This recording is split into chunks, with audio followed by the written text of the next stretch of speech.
Përshëndetje të nderuar miq, do të shkojmë në Itali, do të flasim me juristin avokatin Erion Bega nga Bega Consulting Studio e tij në Itali për zhvillimet e fundit në lidhje me vrasjen e Ilaria Sulës nga ishi dashuri i saj Filipinas. Çfarë ka ndodhur, çfarë zbuluar për sa i përket dinamikës, hetimeve dhe dëshmive. Erion, përshëndetje dhe faleminderit shumë. Përshëndetje juve. Përveç protestës në La Sapienza nga studentët, profesorët, çfarë ka tjetër të re, pra përveç sensibilizimit, mbështetjes, çfarë ka tjetër të re nga hetmimet për këtë çështje, pra çfarë është zbuluar?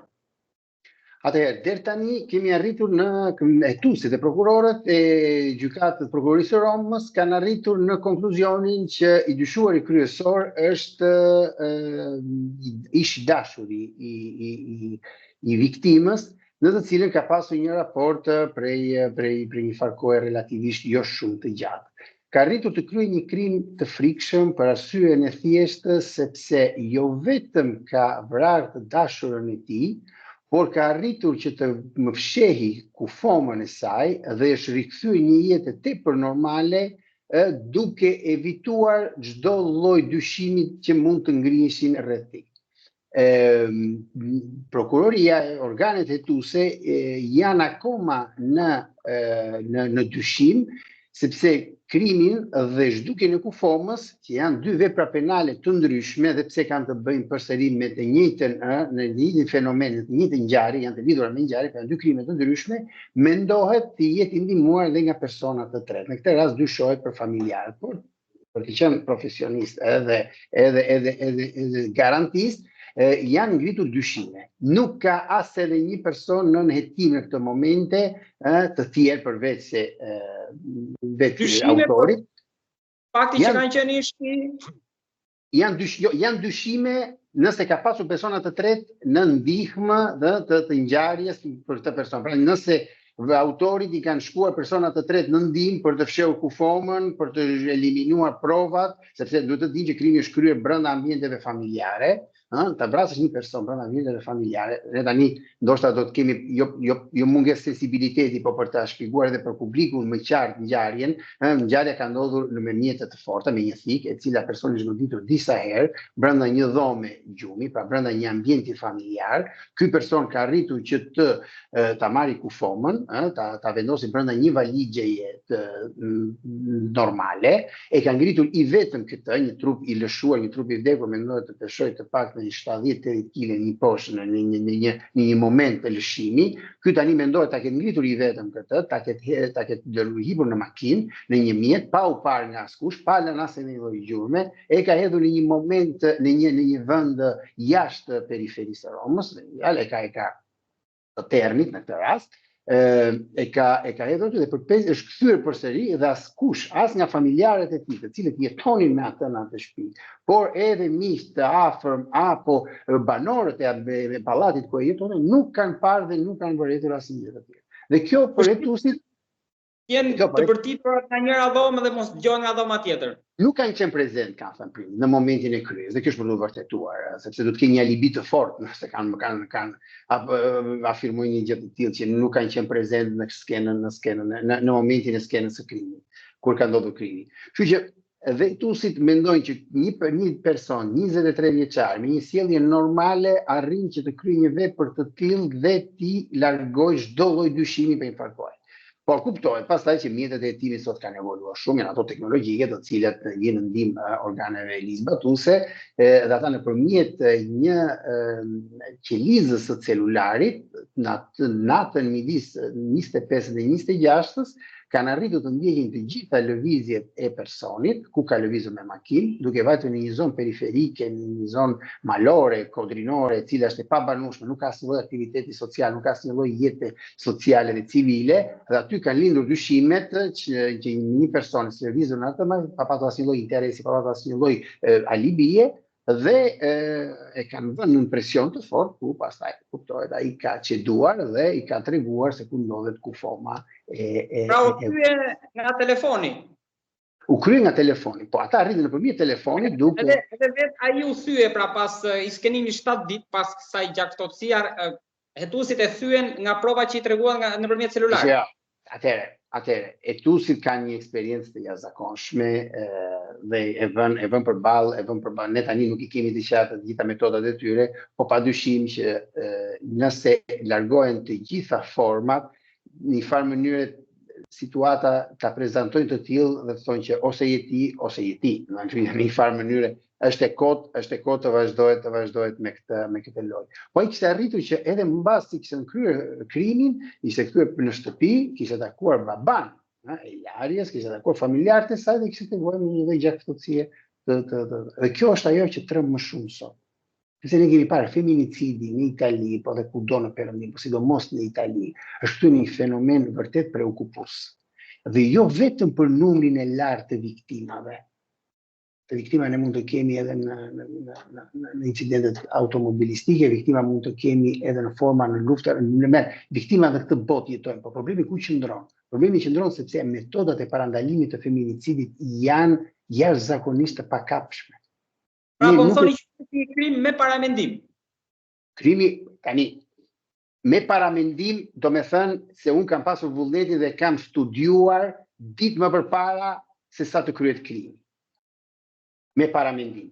Është një krye I vullnetshëm, mund të ketë ndodhur në atë moment, historia apo ngjarja apo raporti mund të ketë degeneruar dhe humbja e kontrollit, nga ana psikologjike ka detyruar atë si një lloj veprimi të menjëhershëm, por që nuk ka qenë I paramenduar, por ka humbur kontrollin.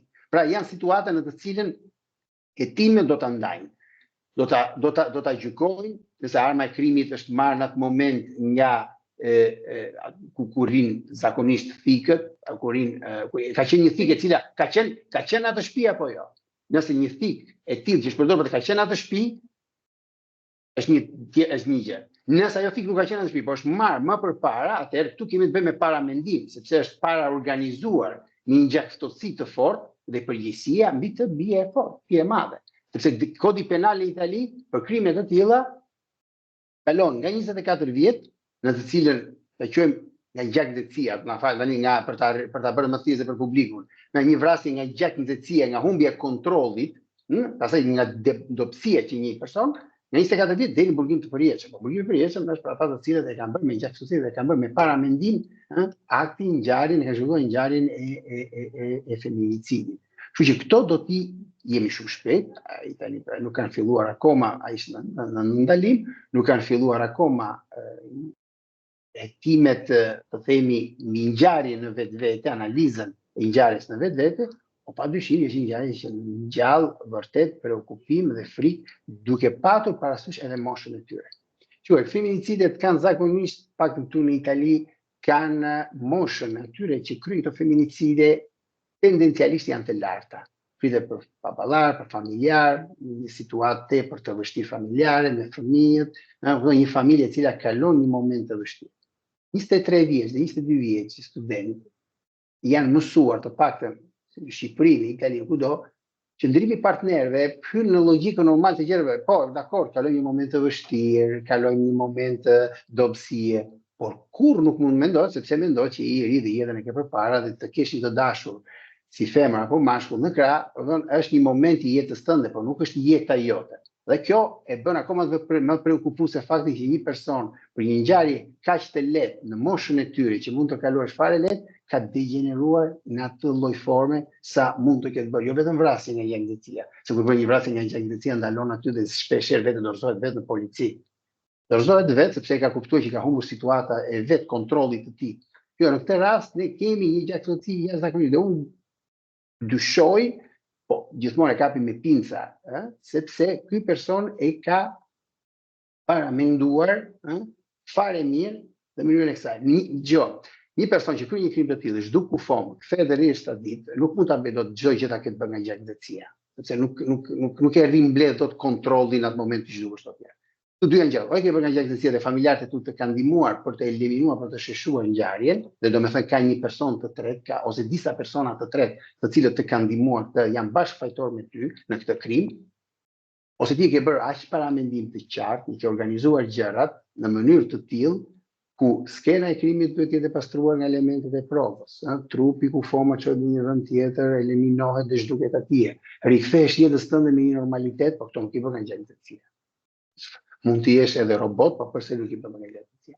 Dhe kjo është ajo që mund të sjell për këtë moment, mund të sjell se çfarë ka ndodhur në ngjarjen e Ilaria Sulës në Edhe diçka të fundit, edhe atë që thoshin ndoshta një pjesë e psikologëve dhe sociologëve në Itali me atë që kam arrit të lexoj nga media që ndoshta takimi i fundit duhet shmangur, aq më tepër edhe vajtja në shtëpi. Bravo. Unë rezulton fatal. Po ta bëj un komplimentin se radhë, dia kam pasur mundësi të flisja në disa media të tjera, dhe siç e thash më parë, që është më prekupuese jo vetëm për numrin e lartë të viktimave, por është më prekupuese për format e parandalimit të cilat nuk gjenden, sepse nuk e kemi të qartë kur personi dhe partneri që kemi në krah të fal dashurinë dhe të fal urrëtitjen. Dhe një nga elementët bazë në të cilin këshillohen femrat që janë në fund të një raporti të turbulluar, një raporti të tensionuar, okay, është pikërisht kjo. Ne askush nuk t'i jep dot, je ti vetë ajo që mund ta kuptosh. Dhe një këshill nga jashtë mund të vjesh kjo. Mos shkoni asnjëherë në takimin e fundit, se ai mund të jetë takimi më fatal dhe tragjik për jetën tënde. Dhe vazhdoni të denonconi aktet e dhunës në brenda familjes, ndaj fëmijëve, edhe ndaj femrave. Në këtë rast do ta shtoj edhe ndonjëherë edhe ndaj meshkujve, por nuk është momenti sot, sepse ka shumë familje në të cilat meshkujt ndihen disi të përsekutuar. Po është një numër shumë më i vogël në krahasim me numrin që vjen me feminicide që kemi sot.